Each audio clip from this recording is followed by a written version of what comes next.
নমস্কার বন্ধুগণ, আমি মুস্তাকিম আনসারি আর আপনারা দেখছেন গল্পের ডালি 2.0 ইউটিউব চ্যানেল। বন্ধুগণ, আজকে আমরা পশ্চিমবঙ্গ মধ্যশিক্ষা পর্ষদ থেকে প্রকাশিত সাহিত্য মেলা বাংলা ষষ্ঠ শ্রেণীর যে প্রথম পার্ট, সে প্রথম পার্টটি আজকে আমরা আলোচনা করতে চলেছি। তো আপনারা ধৈর্য সহকারে আমার এই ভিডিওটিতে জুড়ে থাকো এবং যদি ভালো লাগে তো লাইক, কমেন্ট এবং সাবস্ক্রাইব অবশ্যই করবেন। তো আজকে আমাদের যে প্রথম পার্টটি রয়েছে সেটির বিষয়ে আজকে আমরা আলোচনা করতে চলেছি।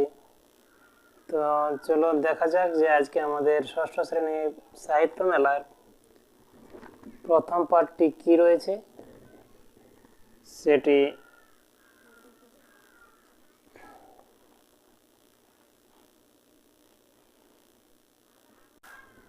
তো আমাদের ষষ্ঠ শ্রেণীর বাংলা পাঠ্য বইয়ের সূচিপত্র অনুযায়ী আমাদের আজকের যে প্রথম পাঠটি রয়েছে সেটি হচ্ছে ভর দুপুর, নীরেন্দ্রনাথ চক্রবর্তীর লেখা।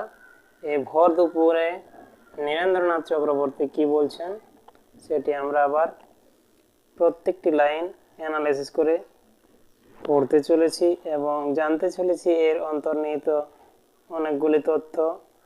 তো আপনারা ধৈর্য সহকারে দেখুন। তো আজকে আমাদের আলোচনার মূল বিষয় হচ্ছে নীরেন্দ্রনাথ চক্রবর্তীর লেখা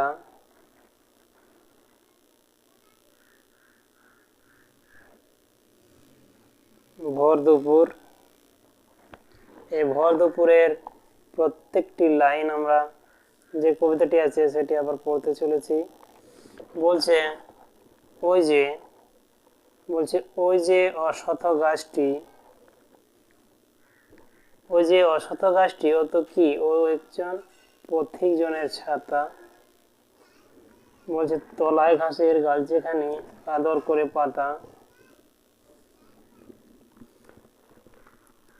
চড়ছে দূরে গরু বাছুর গাছের তলায় বসে শুয়ে, দেখছে রাখাল মেঘগুলো যায় আকাশটাকে ছুঁয়ে। মানে একজন রাখাল বলছে ওই পিপড় গাছের মধ্যে, ওটা কি, ওটা একজন পথিক জনের ছাতা। পথিক জনের ছাতা বলার কারণ,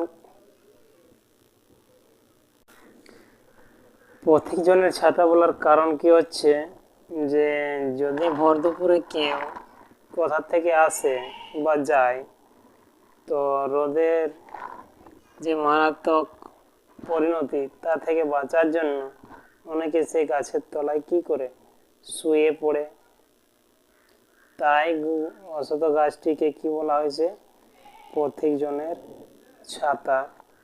তলায় ঘাসের গালছেখানি, তলা তলা মানে যে গাছটির নিচের তলাটা, বলছে সেখানে কি আছে, গালছেখানি। গালছেখানি হচ্ছে এক ধরনের বিছনা, আদর করে পাতা।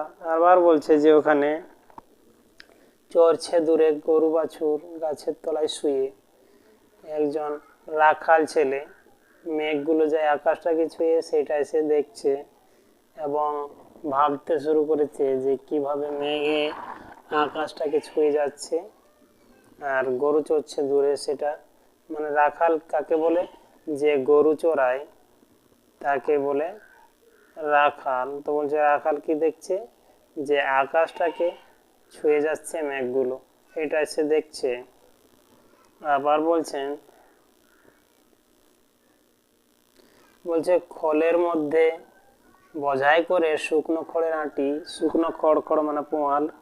কি বলছে যে খলের মধ্যে বোঝাই করে শুকনো খড়ের আঁটি, নদীর ধারে বাঁধা কাদের ওই বড় নৌকাটি কে দেখছে, রাখাল দেখছে যে দূরে একটি নৌকা বাঁধা আছে দাঁড়ের মধ্যে নদীর ধারে।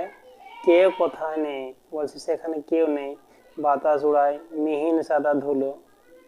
কি বলছে, কেউ কোথায় নেই, বাতাস কি উড়াচ্ছে, মিহিন সাদা ধুলো উড়াচ্ছে। ভর দুপুরে যে যার করে ঘুমোচ্ছে লোকগুলো। কি বলছে, ভর দুপুরে তো তার কেন কাজ থাকে না, বা কাজ থাকলেও সে কাজে যেতে চায় না। কি বলে, সে ঘুমোচ্ছে।